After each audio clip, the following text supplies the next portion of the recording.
itu setan itu di hati kita. Kita diberi oleh Allah nafsu 4, nafsu amarah, lawamah, sufiyah, dan mutmainah. Setan itu di dalam diri kita sendiri, tapi kita punya panjer. Dulur papat bisa ke nafsu, ya, kita punya panjer. Tauhid lurus kita. Kalau kita menuruti amarah, lawamah, berarti kita hancur. Nanti setan bukannya setan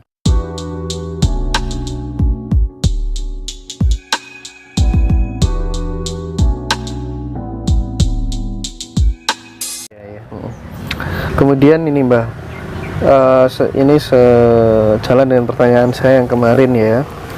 Tuhan menciptakan manusia itu kan tak lain dan tak bukan untuk beribadah gitu ya.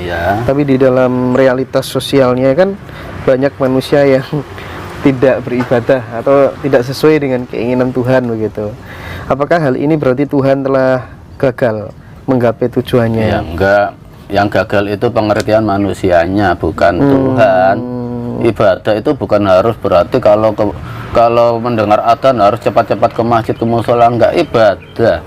Ibadah kan artinya apa? Mengabdi pada Allah. Hidupmu abdikan ke Allah. Itu aja. Hidupmu bawa sadar itu ibadah. Wa ma khalaqtul jinna wal insa illa liya'budun. Bukan untuk mengamalkan sholat, ibadah. Semua hidup kita ini ibadah kalau kita serahkan, kita percayakan ke Allah. Niat hidup ya Allah untuk menjalin takdirmu. Nah, kalau memang nggak memenuhi syarat, kalau Indonesia ibadah itu harus begitu, alangkah hancurnya manusia Indonesia. Ya, makanya Indonesia bukan hukum Islam, bukan hukum Arab. Kalau nggak sholat boleh dibunuh. Habis orang Indonesia. Kita ajak ke ketuhanan aja. Iya. Sekarang gini, Mbah No, ini pertanyaan titipan teman-teman ini. Iya. Salah satu tujuan Tuhan mengapa manusia ada di bumi itu kan karena manusia dijadikan sebagai khilafah ya, Mbah No. Iya. Sedangkan kalau kemudian kita tinjau dari latar belakang, kenapa Adam turun di muka bumi ini kan katanya hukuman dari Allah. Di mana Nabi Adam telah memakan buah kulbi yang dilarang sama Tuhan kan ya. Nah pertanyaannya, sebenarnya manusia turun di bumi itu diutus sebagai khalifah atau hukuman, Bang? Ya bukan hukuman, diutus khalifah jelas.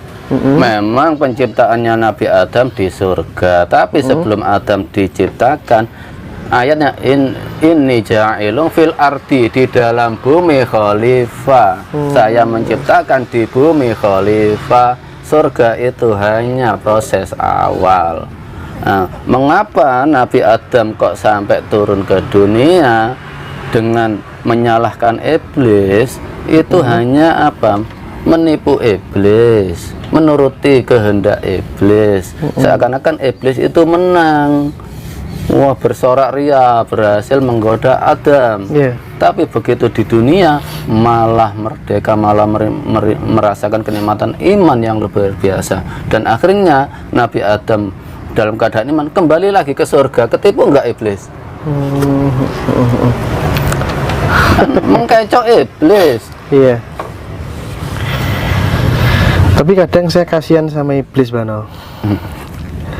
Maksudnya gini, kalau misalnya saya berposisi sebagai iblis begitu ya, iblis kan nggak mau disuruh bersujud kepada Adam kan, karena ya wajar lah baginya yang layak disembah hanya Tuhan, bukan manusia, karena menurut iblis itu kan manusia dan dirinya itu kan ciptaan Tuhan. Kenapa iblis harus bersujud kepada manusia begitu? Apalagi iblis berpikiran bahwa bahan ciptaannya lebih hebat daripada manusia yang dari tanah. Nah, jika iblis punya pikiran demikian begitu, kan yo kasihan banget. Itu kan hanya simbolis sifat, Mas. Iblis itu simbolis sifat. Simbolis ke manusia juga. Kalau Mas prihatin dengan iblis yang begitu, mestinya Mas ya lebih prihatin kepada manusia yang menempati posisi iblis, kelakuan iblis yang seperti itu, merasa lebih mulia, merasa lebih pandai. Mereka itu iblis, mengapa Mas gak prihatin? Makanya jin ada yang iman, yang gak iman itu iblis. Manusia ada yang gak iman, yang gak iman itu kafir. Enggak, maksudnya kenapa kok Allah tidak menyuruh iblis bersujud kepada penciptanya, justru kepada manusia? Bukannya bersujud, mengakui Adam lebih mulia, tapi dalam Rasulullah membahasakan itu bersujud. Al-Quran bukan bahasa, tapi wahyu. Nah, dalam kata sujud itu hanya untuk menghormati. Hormatilah Adam itu lebih baik penciptaannya daripada kamu. Iblis nggak mau, merasa dia lebih bagus, itu aja. Bukannya bersujud. Setan itu, Mbah, setahu saya, Mbah, berdasarkan ngaji-ngaji gitu, kan dia kan dimasukin neraka nih, Mbah, katanya, Mbah. Oh, kita juga sama-sama belum tahu ya nanti di sana bagaimana. Padahal setan pasti. Nah, padahal setan itu adalah pembantunya Tuhan untuk memuluskan skenario Tuhan di muka bumi ini. Tanpa setan kan skenarionya nggak berjalan. Saya bikin robot berperan sebagai antagonis untuk sebuah cerita supaya ini menarik. Tapi kemudian robot itu saya hajar sendiri dengan skenario saya, kan nggak logis, mana? Setan diskenario oleh Allah itu justru sangat lucu. Sebelumnya setan itu iman, setan iblis itu sebelum ada Nabi Adam itu imannya luar biasa. Bahkan sampai saat ini pun setan itu iman hanya Allah tok. Cuma waktu itu sebelum Adam diciptakan ada khalifah jin yang dipimpin oleh Ajazil. Oke, saya paham, Mbak. Saya paham terkait dengan itu. Kan muncullah setan adanya dari yang tadinya iman dan nggak iman. Ini yang gerakkan siapa? Kan tanpa kehendak Allah kan nggak bisa. Iya. Lah iya kan, berarti kan setan begitu itu karena dikehendaki Allah. Iya. Kan nggak punya kehendak sendiri, manusia nggak bisa berkehendak, setan nggak punya kehendak, gitu loh maksudku. Iya. Gitu. Tapi kan dalam peringatan Allah dalam Al-Quran kan banyak, jangan menyembah setan, wani buduni. Oh ya bani Adam Allah tak butuh syaitan. Hai anak Adam, jangan menyembah setan. Innahu lakum aduwwum mubin, mereka itu musuh yang nyata. Kan gitu. Nah, terserah manusianya mau mengikuti setan apa enggak. Jadi yang tak permasalahkan itu kok koyo nggak adil ya, bagi gini loh, Mbak. Maksudnya gini, saya buat ya malaikat misalnya ya, atau kemudian oke lah kita sebut setan itu loh, dia nggak akan bisa ingkar tanpa dikehendaki Allah. Itu artinya bahwa setan ingkar itu sudah di skenario Tuhan seperti itu, gitu loh. Terus kemudian kok dilebok-lebok non rokok dewe, itu loh yang kita kadang saya ya sorry kayak loh kok gak logisnya ini dari Tuhan gitu loh. Sebetulnya setan itu kan bukan setan-setan yang keliaran itu. Setan itu di hati kita diberi oleh Allah nafsu 4, nafsu amarah, lawamah, sufiyah, dan mutmainnah.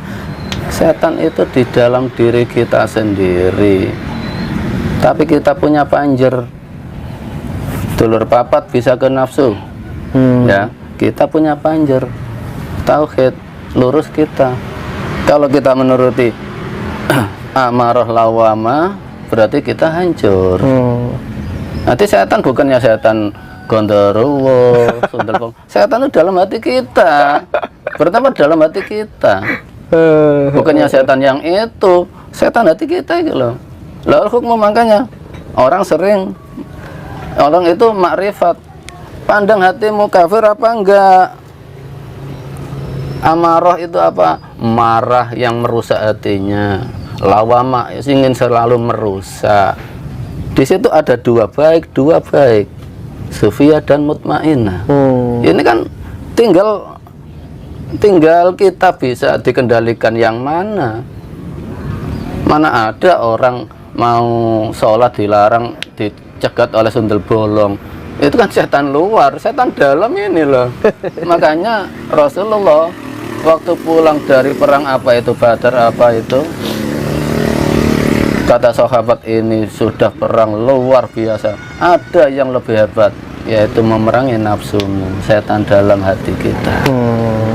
Kembalikan kepada diri manusia gitu ya, Mbak. Iya. Oke. Mbah No, sebelum kita break dulu, saya ingin Mbah No memberikan apa ya, penguatan lah ya ke teman-teman yang sedang bingung, terus kemudian pengen belajar kepada Mbah No begitu. Apakah kemudian Mbah No menentukan tarif-tarif khusus, iuran khusus, dan teknisnya barangkali seperti apa kalau teman-teman mau belajar? Kalau saya siap didatangkan kemana saja. Ya memang jujur, saya butuh biaya untuk sampai ke tempat misalnya luar Jawa. Memang kita di dunia, nah syaratnya iman itu memang butuh biaya. Bukannya saya harus mentarget sekian juta, enggak. Ya kalau memang mereka butuh bimbingan, butuh masukan iman, ya rundingkanlah, ini kendaraannya sekian, kan gitu aja. Yang penting saya bisa sampai di sana dan pulang ke rumah, itu aja. Kalau memang mereka memberikan uang saku, saya terima, enggak saya terima, demi Allah. Saya enggak mengharap, saya mengharap saudara. Tapi memang kalau memang keluar Jawa kemana, oleh Allah untuk saat ini saya belum dikasih biaya. Jadi umumnya kan kalau timba itu mendatangi sumur. Kalau memang mengendaki sumur mendatangi timba, ya tolong pengertiannya. Tapi kalau misalnya mau datang langsung, ya monggo ya, monggo ya. Kita persilahkan. Memang saat ini di Surabaya kita belum punya tempat yang layak, gitu. Kalau di Bojonegoro sudah, kalau di Kediri sudah, di Surabaya belum ada tempat yang layak untuk berkumpul saudara banyak. Butuh fasilitas, entah Allah mentakdirkan kapan, gitu aja. Terima kasih banyak Mbah No, kita break dulu Mbah No. Mudah-mudahan bermanfaat. Saya akhiri, assalamualaikum warahmatullahi wabarakatuh. Waalaikumsalam warahmatullahi wabarakatuh.